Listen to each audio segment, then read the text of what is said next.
Serums hair లో కూడా మనకి ఆయిలీ డ్రై హెయిర్స్ ఉంటాయి. అలాంటి వాళ్ళకి సిరం కాంబో ఏంటి? అందరూ వాడొచ్చు serum? So hair fall serums అనేది మనం స్కాల్ప్ కి పెట్టుకుంటాం, ఓకే. హెయిర్ కి కాదు. ఈ leave on serums it's for the texture. ఇప్పుడు మన హెయిర్ స్టాండ్స్ అయితే ఏవైతే ఉన్నాయో they are already dead, living tissue కాదు, అది జస్ట్ ప్రోటీన్ లేయర్స్ కదా. దానికి మన టెక్స్చర్ బట్టి ఫ్రిజీనెస్ బట్టి లీవ్ ఆన్ సీరమ్స్ వాడొచ్చు. Same with conditioners. ఇప్పుడు వింటర్ లో అగైన్ హ్యూమిడిటీ తక్కువ ఉండడం వల్ల డ్రైనెస్ ఫ్రిజీనెస్ ఎక్కువ అవుతాయి. సో సేమ్ హాట్ వాటర్ కాకుండా లూక్ వామ్ వాటరే వాడాలి.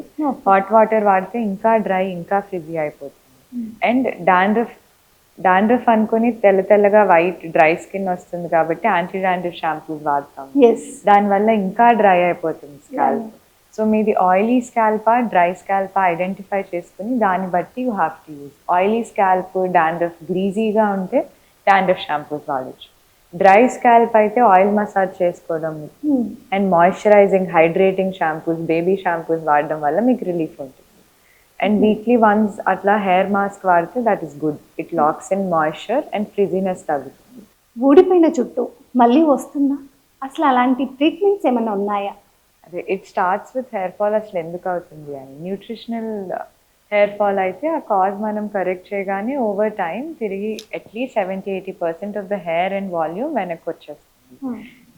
It starts with blood test చేయించుకోవడము, మీ ఐరన్ లెవెల్ B12 అది తక్కువ ఉంటే ఆ టాబ్లెట్స్ తీసుకోవడం. అది కాకుండా హెయిర్ సప్లిమెంట్స్, హెయిర్ సీరమ్స్ వాడితే ఓవర్ 4 to 6 months హెయిర్ మళ్ళీ మీకు తిరిగి వస్తుంది.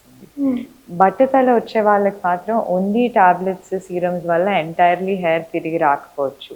ఇవి వాడడం వల్ల అట్లీస్ట్ ఉన్న హెయిర్ ఊడకుండా ఉంటుంది, ఫర్దర్ అది ప్రోగ్రెస్ అవ్వకుండా ఉంటుంది. బట్ ఊడిపోయిన హెయిర్ తిరిగి రావాలంటే PRP, GFC అని సర్టన్ ట్రీట్మెంట్స్ ఉంటాయి. దానివల్ల more hair can come back. కానీ టాబ్లెట్స్ సీరమ్స్ వాడుతూ ఈ ట్రీట్మెంట్స్ కూడా తీసుకుంటేనే మాక్సిమం రిజల్ట్ ఉంటుంది. ఇవేంటంటే మీ బ్లడ్ తీసుకొని దానిలో ప్లేట్లెట్స్, గ్రోత్ ఫ్యాక్టర్స్ని ప్యూరిఫై చేసి మళ్ళీ స్కాల్ప్లోకి ఇంజెక్ట్ చేస్తాం. That promotes new hair growth. Every month చేస్తాము. అరౌండ్ 4 to 8 సెషన్స్ చేయాల్సి వస్తుంది. సో ఓన్లీ టాబ్లెట్స్తో రెస్పాండ్ అవ్వని వాళ్ళకి ట్రీట్మెంట్స్ ఆల్సో వేయాలి. ఇలాంటి ట్రీట్మెంట్స్ వల్ల హెల్త్ కాజ్లో ఏమి ఇష్యూస్ రావా? అంటే ఫర్దర్గా ఏమి ఇష్యూస్ రావా? అంటే తెలియని భయం ఉంటుంది కదా. అవును, డెఫినెట్లీ. సో PRPతో ద బెస్ట్ పార్ట్ ఇస్ మనం బయట నుంచి ఏమి ఇవ్వట్లేదు, మీ బ్లడ్నే ప్యూరిఫై చేసి గ్రోత్ ఫ్యాక్టర్స్ ఎక్స్ట్రాక్ట్ చేసి we're giving it back. PRP only జుట్టుకే కాదు, స్కిన్కి పిగ్మెంటేషన్ కూడా హెల్ప్ చేస్తుంది, జాయింట్ పెయిన్స్ కూడా హెల్ప్ చేస్తుంది.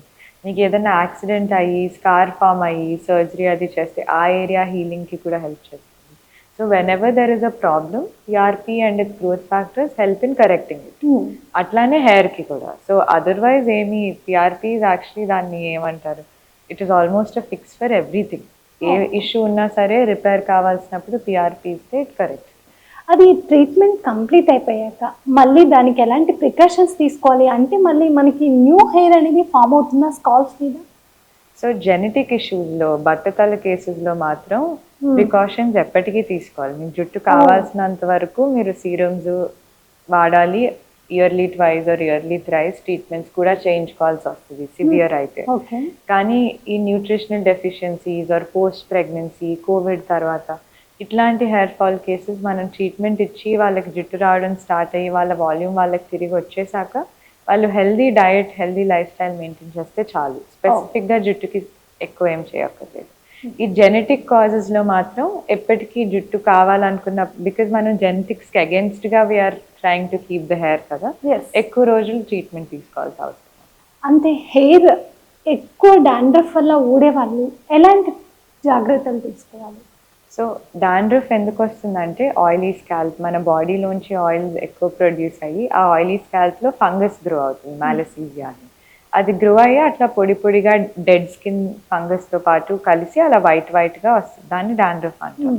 So specific anti dandruff shampoos ఉంటాయి, జింక్ పైరిథియోన్ అన్న, కీటోకొనజోల్ అన్న, which prevents this oily and fungal growth formation.